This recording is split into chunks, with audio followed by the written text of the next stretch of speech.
Hello friends, एक और नई कहानी के साथ। शर्मा, बहुत बड़ी नादानी कर रहे हो। रिटायर हो चुके हो, यहीं रहो। ये सब कुछ बेच के कहाँ अपने लड़के के पास जा रहे हो? गुप्ता जी ने अपने 40 साल पुराने दोस्त शर्मा के इलाहाबाद से दिल्ली शिफ्ट होने के फैसले पर ऐतराज जताते हुए कहा। शर्मा जी मुस्कुराए और बोले, भाई गुप्ता, बच्चों के बगैर दिल नहीं लगता। जिंदगी के पूरे दिन तो उन्हें पालने पोसने में लगा दिए। अब जिंदगी की आखिरी कुछ शामें बच्चे उनके साथ भी ना बिताने को मिले तो क्या फायदा। वैसे भी अब हम और तुम्हारी भाभी दिन पर दिन कमजोर होते जा रहे हैं। बेटे के पास रहेंगे तो वो ख्याल रखेगा। रात बेरात दवा दारू के लिए भागना मुझसे नहीं हो पाता। भूल गए वो रमन लाल का क्या हसर क्या था। उसके बेटे और बहू ने, वो भी तुम्हारी तरह सब कुछ बेच के गया था, खाली हाथ लौटा। और अब दोनों बूढ़े बुढ़िया ही किराए पे रह रहे हैं। गुप्ता ने तीखे स्वर में ऐसा कहा मानो उन्हें कोई अपना पुराना जख्म याद आ गया हो। नहीं भाई गुप्ता, मेरा बेटा ऐसा नहीं है। पता है, जब उसकी नौकरी इंफोसिस में लगी थी, उसने हमारे पैर छूते हुए कहा था कि पापा मम्मी, ये आप लोगों के कारण ही मैं आज यहाँ पहुंचा हूँ। और मैं ये बात कभी भूल नहीं सकता कि आप लोगों ने कितने तकलीफों से मुझे पाला है। गुप्ता और वो मेरी बहू बहुत अच्छे हैं, मुझे यकीन है वो हमारा ख्याल अच्छे से रखेंगे। शर्मा जी थोड़े भावुक होते बोले।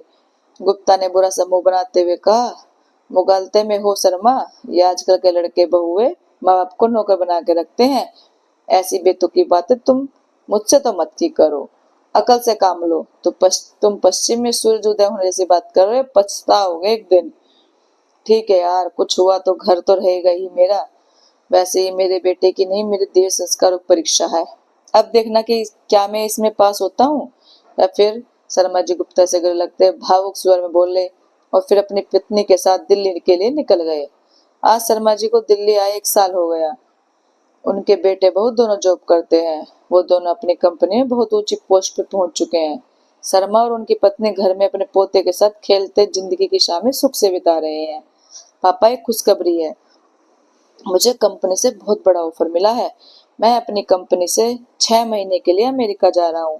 आईटी इंडस्ट्री में यह मौका बहुत कम लोगों को मिलता है।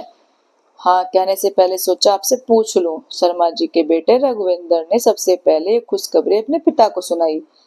शर्मा जी गदगद होते हुए कहा, वाह बेटा, ये तो बहुत फक्र की बात है। तेरे पापा मम्मी तो कभी यूपी के भी बाहर नहीं निकले और हमारे बेटे को सीधा अमेरिका जाने का मौका मिल रहा है। सब जगदम्बा की कृपा से हो रहा है। जाओ जरूर बेटा। रघुवेंद्र अमेरिका चला जाता है। उसके पीछे शर्मा जी की बहू वेदेही ने उनकी जिम्मेदारी बहुत अच्छी तरह से संभाल ली और 3 महीने यूं ही बीत गए। एक दिन शर्मा जी के बेटे का अमेरिका से फोन आता है। पापा, आपको याद है एक बार संगम के मेले में एक हवाई जहाज वाला बड़ा सा झूला लगा था, वो जिसका चार्ज एक आदमी के लिए 200 रुपए था उस वक्त। उसमें कई बच्चे अपने मम्मी पापा के साथ बैठ के झूला झूल रहे थे। मैंने भी आपसे जिद की थी कि मुझे आपके साथ बैठना है, पर आपने मुझे किसी और अंकल के साथ बिठा दिया। मैं झूले में तो बैठा था, पर बाद में आपसे बहुत गुस्सा हुआ था कि आप साथ में क्यों नहीं बैठे।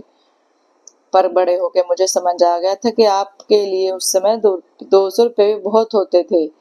रघुवेंद्र गला रुंधाया। उसने आगे कहा, पापा, मेरी अमेरिका से वापसी का समय पास आ रहा है। आप मना मत करना, मैंने वेदई को सब समझा दिया है। वो वीजा टिकट वगैरह का इंतजाम कर लेगी। आप और मम्मी वेदई और कुसुंद्र के साथ अमेरिका घूमने आ जाओ। वापसी हम सब साथ में करेंगे। मैं इस बार अपने मम्मी पापा के साथ सच के हवाई जहाज में बैठना चाहता हूँ। रघुविंदर की बात सुनकर शर्मा जी के गाल आंसुओं से भीगे जा रहे थे। वेदई उनके पास खड़ी थी। उसने फोन पकड़ा कि वे घर के मंदिर में मां अम्बे के पास नैनों में भराए जल का अर्पण करने चले गए। आखिर वो दिन भी आता है जब शर्मा जी सैप परिवार अमेरिका में रघुवेंद्र के पास जाते हैं और रात में आराम करने के बाद वहां की पहली सुबह देख रहे होते हैं। वो रघुवेंद्र से इलाहाबाद गुप्ता का नंबर मिलाने को कहते हैं। हेलो, कौन? अरे हाँ शर्मा, बोल, कैसा है? सब ठीक तो है? बड़े दिनों बाद याद आई। इलाहाबाद में संगम के पश्चिम किनारे पर सूरज डूबते हुए गुप्ता ने एक सांस में कहा। इधर शर्मा ने अमेरिका से कहा, सब ठीक है गुप्ता, अमेरिका में हूँ अपने बेटे के साथ। पश्चिम में सूरज को उगता हुआ देखता हूँ। दोस्तों, आपको ये कहानी कैसी लगी? अच्छी लगी हो तो लाइक, कमेंट और शेयर करें। चैनल को सब्सक्राइब करें। Thank you.